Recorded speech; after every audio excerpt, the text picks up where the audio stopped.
So I just want to you to look at this slide and explain some of the conditionalities.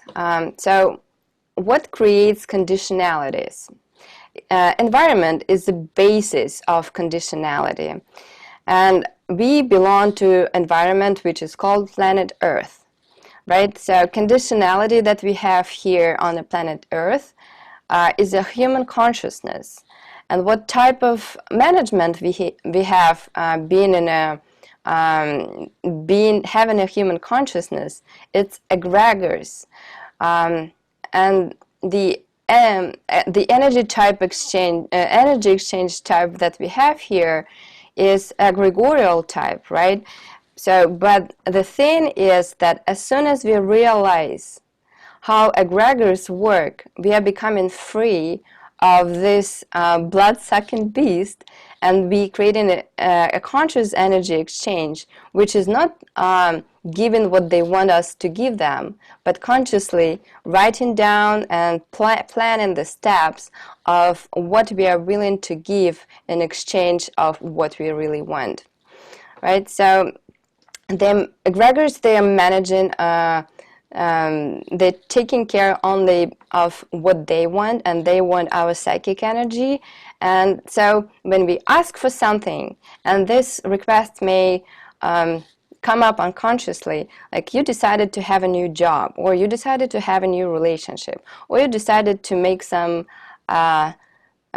really nice amount of money that will allow you to freely to live somewhere in a remote, beautiful place, or whatever you want. And as soon as you send your mental signal to the universe, it gives you the opportunities. And when you're consistent enough in thinking in this direction, it gives you more and more opportunities, and finally you may get what you want, but the price that you're paying is too big for you. You didn't expect that. And there are certain reasons of why it did happen.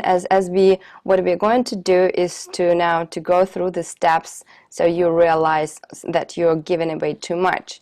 So in order for you not to give back everything that egregores want, but only what you want, you need to have a plan. And I want you to look at this slide, and I want to refresh your memory what egregores are normally giving you, so you don't think that it's just a very scary entities that making everything against you, but they also give you a lot.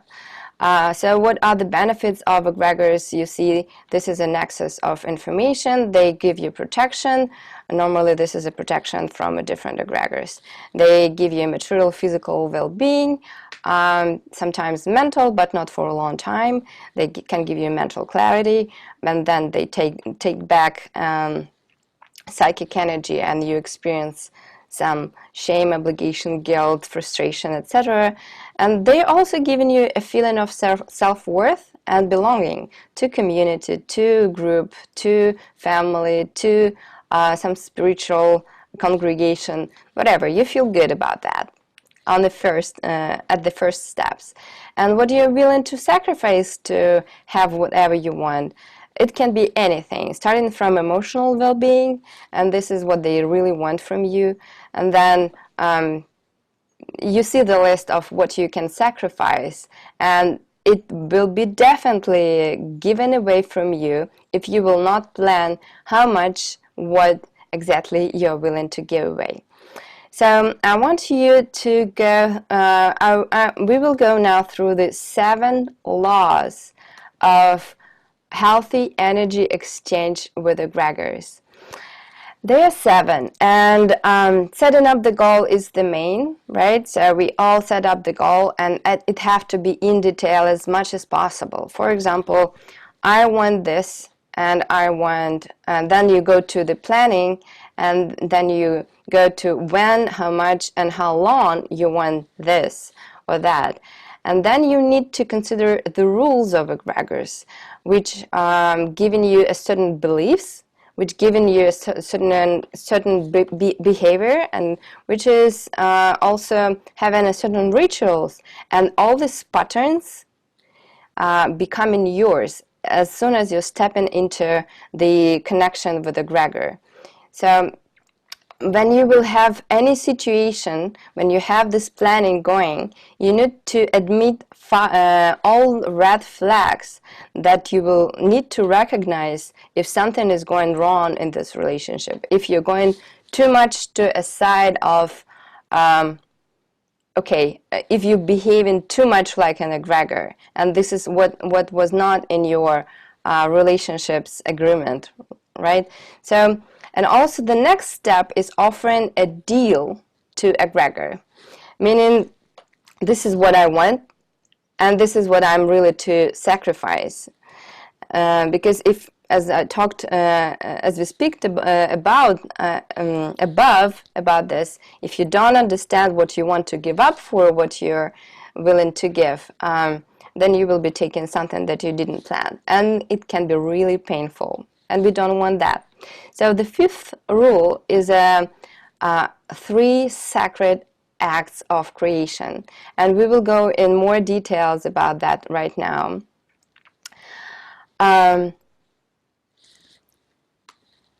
So 3 steps of creation, or actually there are 5 acts of creation, 1 in another, 1 in 1, 2 in 1, or however you want, and they called also 3 forces. And 3 forces, they are active, passive, and neutralizing. Active force, we can perceive consciously active and passive, right? Like action and resistance.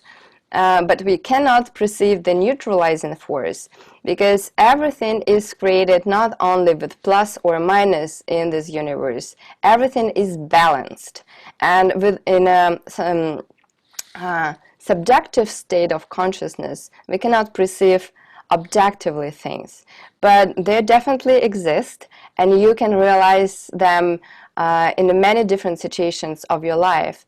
And so the active force is the impulse, the desire, and the action of creation, and also any desire that you might have. The passive is circumstances and obstacles that you meet on your way. And neutralizing force is something that you don't expect, that we consciously cannot perceive, such as miracles, gifts of gods, gifts of angels, or simply a good luck, right? So considering these 3 forces, 3 acts of creation, your desire may be spread and divided to 3 parts. It is my wants, what I want, what I am willing to sacrifice, and what I'm eventually getting. You can understand that eventually what you will be getting, you cannot completely know, because there is an element of mystery, of miracle, of the neutralizing force. And as an example, I want evolutionary romantic relationships next month or next year.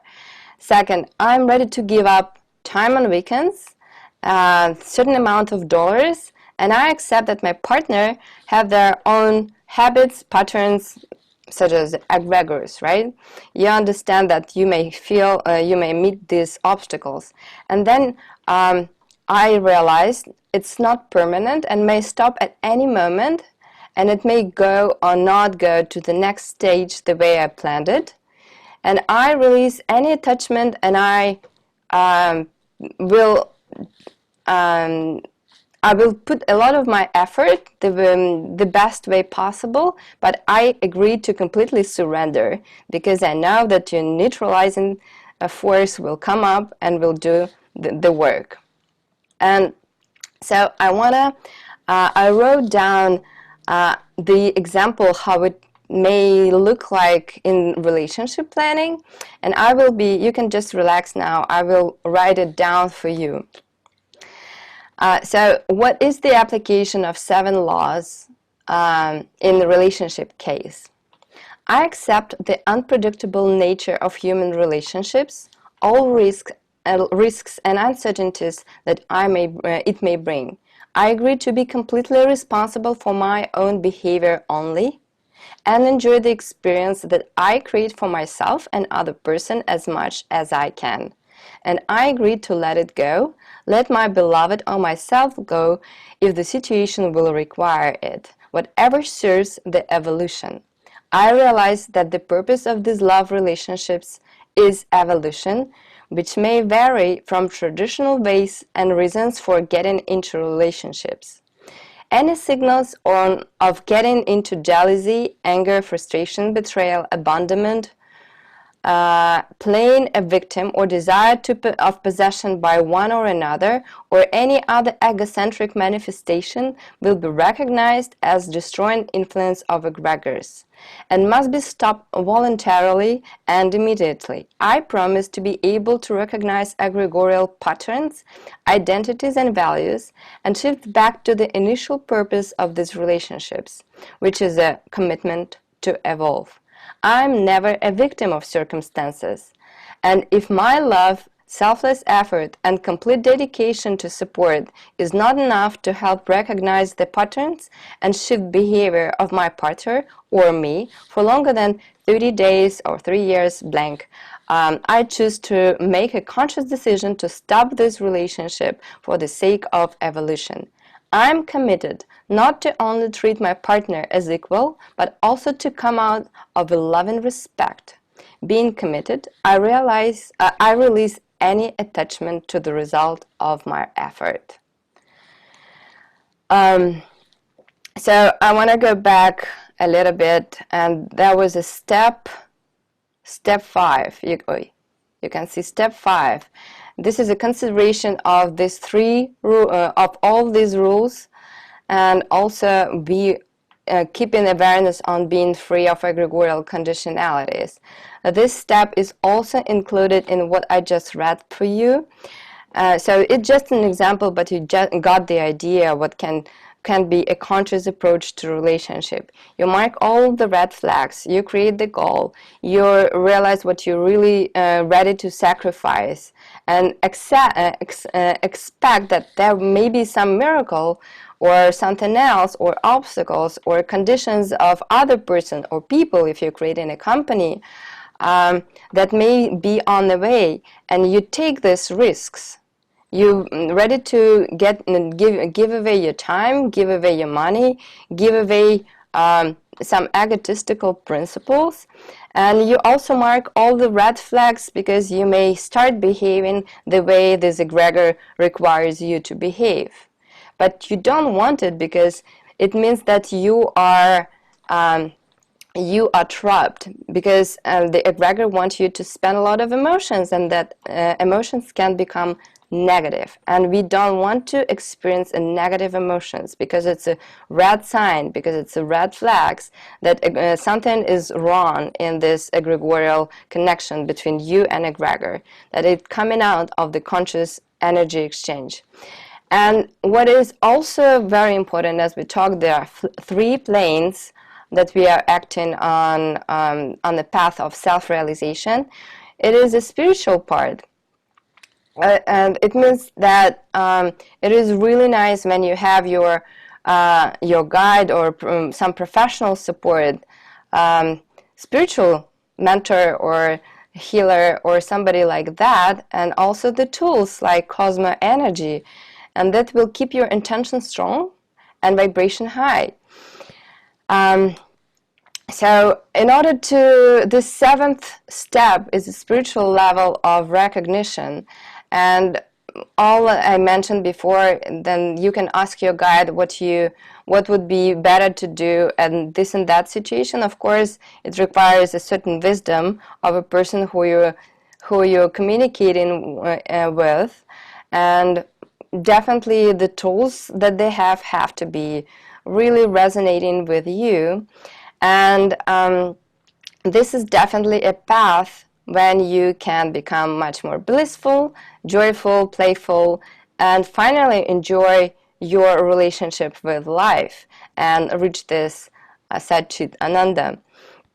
And I hope that you enjoyed this information, that this realization of 7 laws of healthy energy exchange with the egregores will bring make a lot of big difference in your life.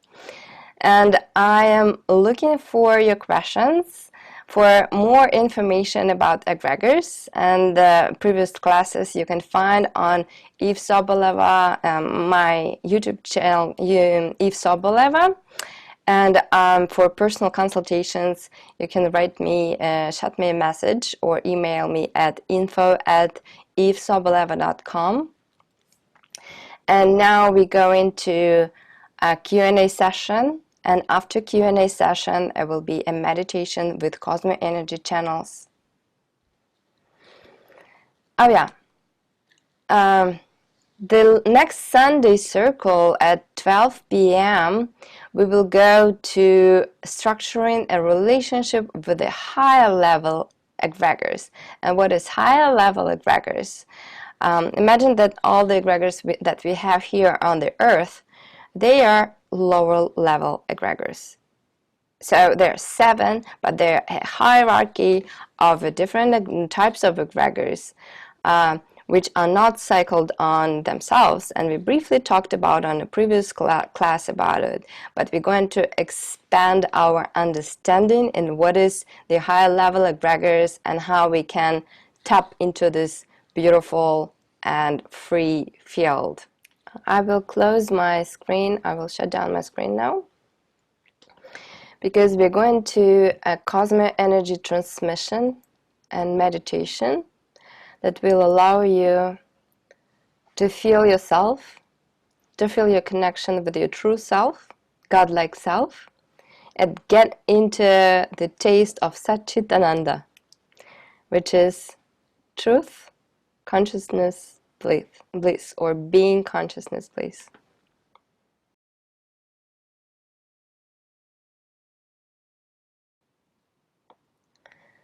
And maybe opening your eyes. And I will now allow you to go and leave with this sense of mystery, with this essential feeling of what am I, so you can create beautiful things in this world and spread around this freedom, bliss, and love that you are. Thank you so much for joining me this Sunday, and thank you very much for your reflections and for your questions. For those of you who haven't yet joined the CosmoEnergy group on Facebook, please join, and please subscribe to my channel Eve Soboleva on YouTube. I'll see you next Sunday at 12 p.m. in this room. Have a blissful day. Namaste. Thank you.